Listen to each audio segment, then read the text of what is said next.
Bisogna parlare in francese, parlerò in francese. Allora. Très cher inhumaine, très cher jamais né, mais aussi très cher respirateur. Je vous remercie pour votre présence aujourd'hui et pour avoir la bienveillance d'assister à cet atroce viol de la langue française que je suis en train de perpétrer. J'ai été invité ici pour vous parler du Barone Bipolare, le Baron bipolaire, projet éditorial indépendant italien basé à Paris qui aspire à déstabiliser l'homologation contemporaine. Je vais commencer d'abord en vous lisant la traduction en français du manifeste du Barone Bipolare. Nous sommes indifférents à la logique marchande qui règne sur l'ensemble du système social. Cette logique dans laquelle les individus ont perdu tout pouvoir et contrôle sur leur propre vie. Nous sommes indifférents aux rôles, aux fonctions, aux identités et aux catégories qui encadrent la subjectivité et l'activité humaine pour la rendre productive et la mettre au travail. Nous sommes indifférents à la culture produite et consommée qui, d'une énergie vivante et vécue par le peuple, s'est transformée en spectacle. Nous ne sommes pas un mouvement artistique, nous ne sommes pas un collectif, nous ne sommes pas un modernisme.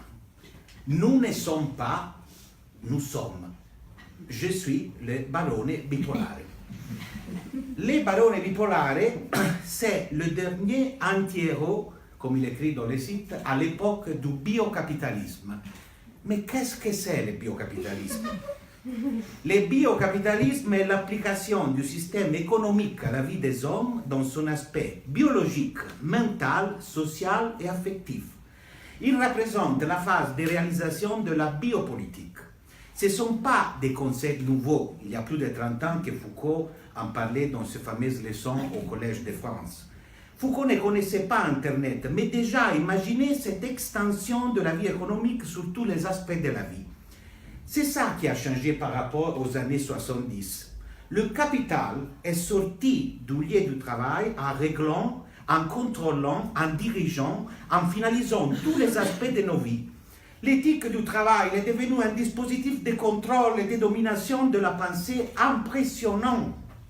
Il n'y a plus une distinction entre moyenne et fin. Le travail n'est plus un moyen pour gagner de l'argent, mais c'est devenu une fin en soi. Il est impératif, il est nécessaire de procéder aujourd'hui, plus que jamais, à un total refus du travail. La dépression économique, qui est aussi surtout dépression de nos vies, ne peut pas être affrontée avec les instruments de la pensée économique, parce que la conceptualisation économique, l'assujettissement de notre pensée aux critères économiques, c'est le vrai problème. La cause de notre malheur n'est pas la solution. Il est nécessaire de trouver des modèles de vie alternatifs, refaire nos vies, refaire nos corps, changer notre quotidien, récupérer notre imagination, récupérer le vrai désir, un désir qui n'est pas la satisfaction d'une consommation. Le capital aussi, dans ce cas, nous a volé les mots en détournant leur signification. Désir vient du latin, de sideris, manque d'étoiles. Donc, ce n'est pas une satisfaction d'une consommation, mais c'est quelque chose qui manque. Comme il nous a expliqué Lacan, comme il nous a expliqué Gide et beaucoup des autres personnes. Retrouvons l'érotisme, retrouvons notre vie, soyons des chefs-d'œuvre vivants et pas de la marchandise. Déifions-nous. Le Barone Bipolare est là pour ça. Il se propose de fournir à tout le monde, et dans ce délicat période historique, des instruments pour réfléchir, mais surtout des modèles alternatifs de la pensée. Le Barone Bipolare n'est pas contre le capital, mais totalement indifférent au capital. Barone Bipolare est un soldat capable d'utiliser les mêmes armes du capitalisme spectaculaire en détournant son langage. C'est pour cette raison, par exemple, que je suis suivi comme une fashion blogger par une excellente photographe, vous la voyez là-bas, qui c'est Gwendalina Flamini, qui c'est une photographe qui officielle des salles de concert à Paris et aussi de la revue Longueur d'onde, avec laquelle j'ai l'honneur de collaborer pour détourner les langages du capitalisme spectaculaire. En revenant au sujet, pour terminer, de cette conférence, vous nous avez demandé, on peut vivre des cultures? Ma réponse est très claire.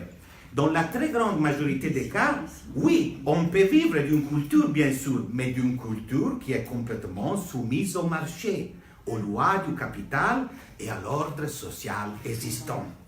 Donc, on ne pourrait pas vraiment la définir culture.